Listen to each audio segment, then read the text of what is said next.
It has been 5 whole months since the last Star Wars movie, and the wait has been intolerable. Our patience has been sorely tried, and to test it further would constitute a gross violation of our civil rights. No citizen should be denied his or her dose of galactic hyperdrive. Curb that prerogative, and the Supreme Court would have something to say on the matter. Luckily, just as tempers were starting to flare, Solo, a Star Wars story, has arrived to save the day.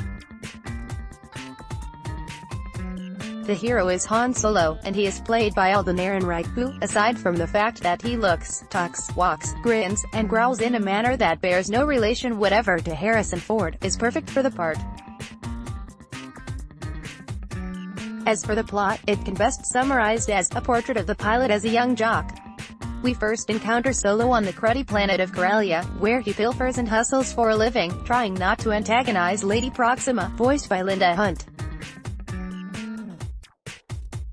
Or, as an on-screen title ungallantly calls her, the foul Lady Proxima. I know she's a giant worm in a pond, but there's no need to be rude, and since when did a movie decry its characters before they're introduced? Mind you, if The Empire Strikes Back 1980 had presented us with the irritating Yoda, we might have paused before munching on his nuggets of gristly wisdom.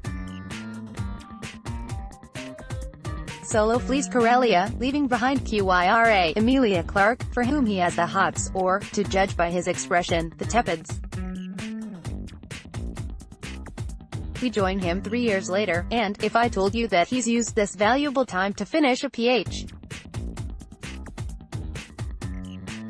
in marine biology or gender studies, I would be paltering with the truth. Instead, he's been soldiering, an honorable calling, but one that he now sloughs off, choosing a ragged life of crime in the company of Beckett, Woody Harrelson, and Val Thandy Newton. The highlight, for Solo, is a prolonged bout of mud wrestling, his vast and matted opponent being none other than Chewbacca, Jonas Suotamo. So that's how they met. What cements their union is the news that Solo can speak, or at any rate, gurgle, the language of the Wookiees, though it must said that the patois is less charming on the human tongue.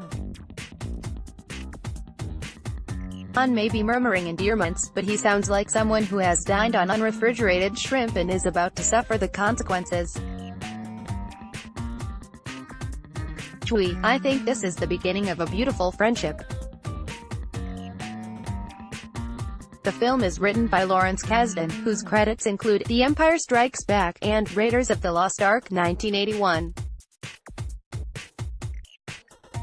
For Solo, he has teamed up with his son Jonathan, and one thing I liked about the result, and also, I suspect the thing that will exasperate the more pious fans of the franchise, is how often it feels nudged by the spirit not of Star Wars but of Indiana Jones. There is a heist aboard a speeding train, on an elevated mountain track, that has nothing to do with outer space and plenty to do with avoiding mortal peril by a whisker, precisely the sort of rampant gamble that Dr. Jones used to enjoy.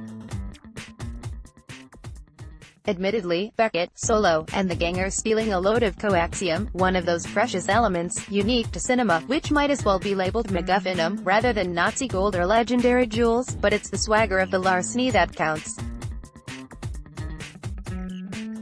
I half expected Solo to crack a whip. In short, let us give thanks for all that is absent from this film. No monkish Jedis, robed in wraparound brown. No superannuated Skywalker, marooned on his little island rock. No windy convenings of imperial councils. And not a single mention of the Force. Not once is Solo solemnly told to try feeling instead of thinking. Good advice if you're having a massage, but worse than useless, for anyone hoping to operate complex machinery. Needless to say, Solo still pays its respects to movies past. Viewers may experience a warm trickle of nostalgia as they hear John Williams' original score, rising softly to greet the Millennium Falcon, dusty and battered, and almost certainly requiring new brake pads, but still the real deal. If only the scene weren't such a blatant retread of Skyfall 2012, in which 007 opens a garage door and reveals an Aston Martin DB5, as seen in Goldfinger, 1964, to the sultry accompaniment of a Bondian chord sequence on the soundtrack. Nothing like the old tunes to get an audience on your side. The Falcon belongs, at first, to Lando Calrissian, Donald Glover, part smuggler, part dandy, and the only figure who allows himself time to relax, not least in the unrushed delivery of his dialogue. "Everything you heard about me," he says, with a sly hesitation, "is true." While uttering the line, he even holds out his tumbler of booze for a refill. Glover is on a roll right now. His music video for "This Is America," with its 4-minute blend of the ludic and the apocalyptic, is the most startling visual product of the year, and Solo pales and shrinks beside it, yet Glover's Lando does supply a modicum of cool, a substance. Let's face it, that is bafflingly hard to unearth in the saga of Star Wars. So, who made this film? Directed by Ron Howard, we read in the credits, but it was not until midway through production, or later, that he took control. Until then, the tale was driven by Christopher Miller and Phil Lord, who, having made our eyeballs bubble and pop with The Lego Movie, 2014, were presumably hired to import a similar zest to the shenanigans of Han. Whether they were relieved of their duty, by decree of Lucasfilm and Walt Disney Studios, for having disobeyed orders, for becoming, in effect, a two-man rebel alliance, lampooning the genre that they were meant to sustain, we may never know, but biting the hand that feeds you, in a billion-dollar business, is asking for trouble. Even nibbling on its pinky is a risk. It was Howard, therefore, the embodiment of a safe bet, who brought the movie home.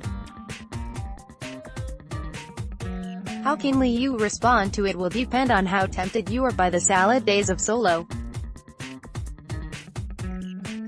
Personally, I preferred him in The Force Awakens, 2015, at the other end of his career.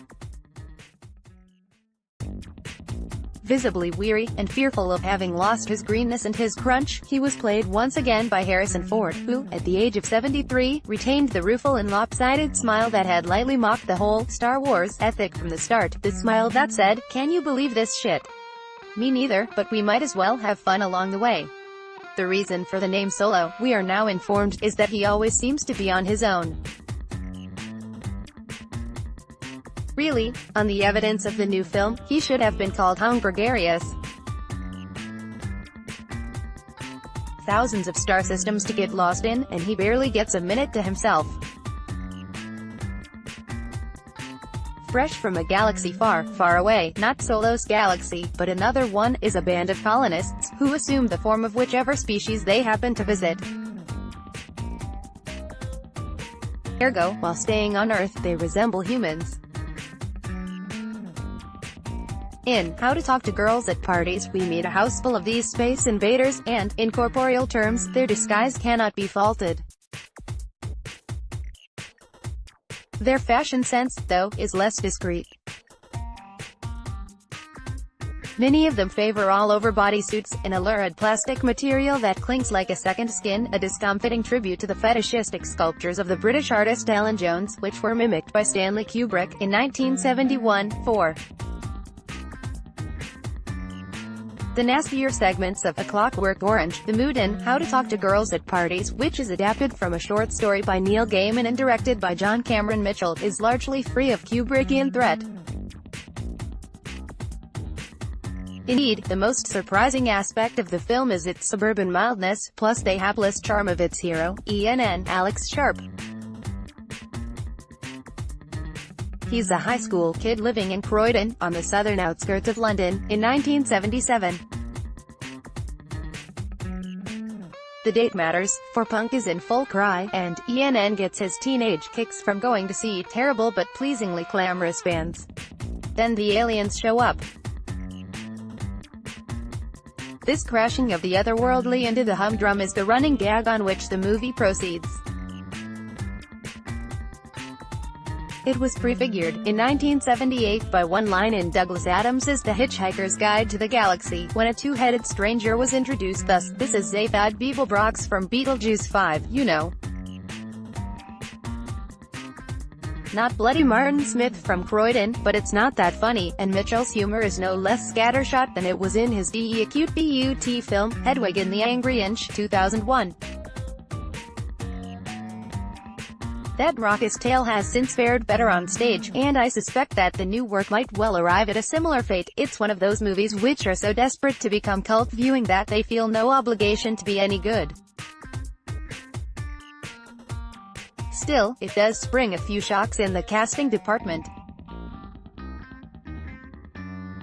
Elle Fanning plays one colonist, who befriends Ian and "do more punk to me," she says, while Ruth Wilson is genuinely spooky as another. And, hang on, who's that snarling matriarch of the club scene with the shock of spiky hair? Extraterrestrials can land anywhere, but Nicole Kidman, in Croydon? Give me a break, Diamond Suit.